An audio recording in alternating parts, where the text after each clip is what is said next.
दोस्तों, स्वागत है आपका how to get job YouTube channel पे। तो पाइए जॉब ही जॉब। तो अभी देखते हैं कैसी होती है एक टेलीकॉलर की जिंदगी। एक टेलीकॉलर अपनी जिंदगी में क्या क्या करता है।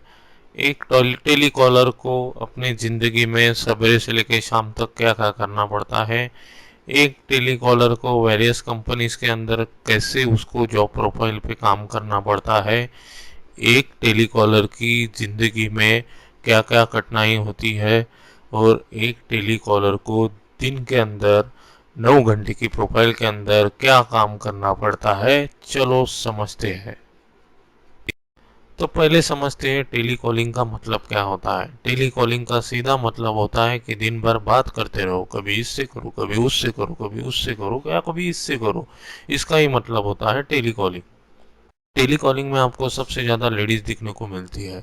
70 to 90% आपको लेडीज़ ही देखने को मिलेंगी टेली कॉलिंग में। लेकिन बहुत कम जेंट्स देखने को मिलते हैं टेली कॉलिंग के अंदर।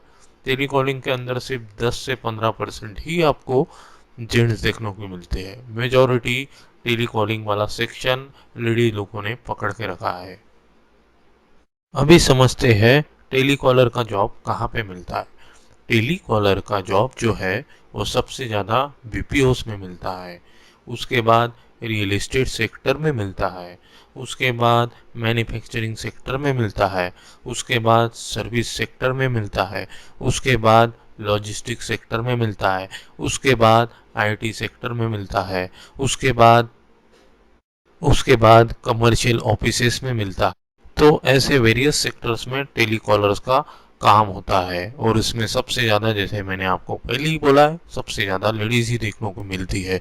क्योंकि उनका मधुर आवाज़ होने के कारण सामने वाला अगर बिजी भी रहे तो भी वो फ़ोन नहीं काटता है, वो उनकी बातों को सुनता है।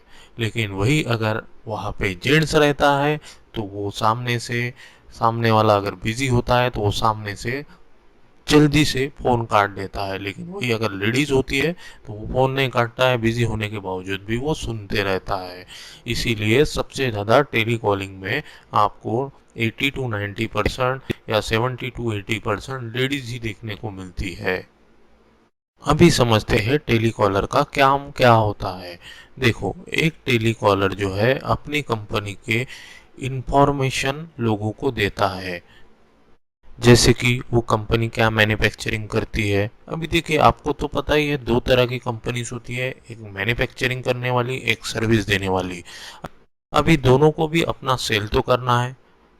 मैन्युफैक्चरिंग कंपनी को अपने प्रोडक्ट को सेल करना है, सर्विस कंपनी को अपने सर्विस को सेल करना है। इसीलिए वो टेलीकॉलर्स को रखते हैं। जैसे मैन्युफैक्चरिंग कंपनी होती है तो ऑब्वियसली वो प्रोडक्ट्स बनाएंगे, तो वो प्रोडक्ट्स को तो बेचना पड़ेगा मार्केट के अंदर। तो मार्केट के अंदर बेचने के लिए लोगों को वो प्रोडक्ट के बारे में इंफॉर्मेशन देना बहुत ज़रूरी है। तो वही इंफॉर्मेशन देने के लिए ये टेलीकॉलर रखे जाते हैं कंपनी के अंदर, जो लोगों को कॉल्स करते हैं। दिन के अंदर 100, 200, 300, 400 अपने अपने कैपेसिटी के हिसाब से कॉल्स करते हैं और कॉल करके लोगों को इन्फॉर्मेशन देते हैं। जैसे कि वो कंपनी क्या मैन्युफैक्चरिंग करती है, वो प्रोडक्ट के फीचर्स क्या है, वो प्रोडक्ट के स्पेसिफिकेशन क्या है, प्रोडक्ट कितने का आएगा, क्या उसमें खासियत है बाकी कॉम्पिटिटर से, ये सब समझाने का काम एक टेलीकॉलर का होता है। और अगर कंपनी सर्विस बेस है तो ऑब्वियसली वो सर्विस देती होंगी। तो वो क्या सर्विस देती है, कैसी सर्विस देती है, क्या चार्जेस होते हैं, सर्विस के अंदर क्या क्या देती है, ये सब समझाने का काम एक टेलीकॉलर करता है। तो समझ गए आप एक टेलीकॉलर का क्या काम होता है अपने वर्किंग प्रोफाइल के दौरान। तो किसी भी कंपनी के अंदर जब टेलीकॉलर सवेरे जाती है तो सबसे पहले वो डेटा कलेक्ट करती है। डेटा कलेक्ट करने के बाद वो लोगों को कॉल्स करती है। कॉल्स करने के बाद वो लोगों को इन्फॉर्मेशन देती है। हो सकता है वो प्रोडक्ट के बारे में इन्फॉर्मेशन दे रही हो, या हो सकता है वो सर्विस के बारे में इन्फॉर्मेशन दे रही हो।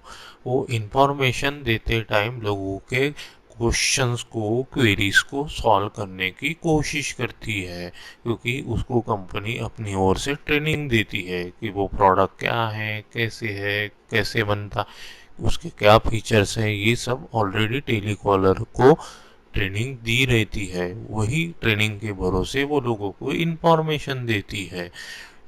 इन्फॉर्मेशन देने के बाद वो लोगों का इंटरेस्ट जानती है। इंटरेस्ट जानने के बाद वो उसको नोट डाउन करती है। नोट डाउन करते टाइम वो लोगों को बार बार पूछती है, क्या आप इंटरेस्टेड हो हमारे प्रोडक्ट को लेने के लिए या फिर हमारे सर्विस को लेने के लिए। अगर वो हाँ बोलते हैं तो वो डील क्रैक करने की कोशिश करती है, लेकिन अगर वो ना बोलते हैं तो इसका काम होता है उनको बार बार कॉल करके, मैसेजेस करके उनको अपने कंपनी के बारे में इंफॉर्मेशन देना। एक टेलीकॉलर दिन के अंदर जितने भी कॉल करती है उसका सब रिकॉर्ड मेंटेन करती है, और उसको वो शाम को जाते टाइम अपने मैनेजर को या फिर अपने सीनियर को या फिर अपने टीम लीडर को रिपोर्ट करना बहुत ज़रूरी होता है। जो रिपोर्ट के अंदर लिखा जाता है कि कौन से कस्टमर कितने ज़्यादा इंटरेस्टेड थे। एक टेलीकॉलर का मोटो हमेशा टेलीकॉलिंग के थ्रू कस्टमर को अपने प्रोडक्ट्स या सर्विस को बेचने का मोटो हमेशा होना चाहिए। फिर समझ गए आप एक टेलीकॉलर क्या काम करता है। तो ऐसे ही जॉब से रिलेटेड गाइडेंस पाने के लिए हमारा यूट्यूब चैनल जल्द से जल्द सब्सक्राइब कीजिए और अपने फ्रेंड के साथ इसको शेयर कीजिए और लाइक बटन पे क्लिक भी कीजिए। इसके साथ बेल आइकॉन भी प्रेस कीजिए ताकि आपको हमेशा हमारी तरफ से नोटिफिकेशन मिलते रहे। So thank you for your support.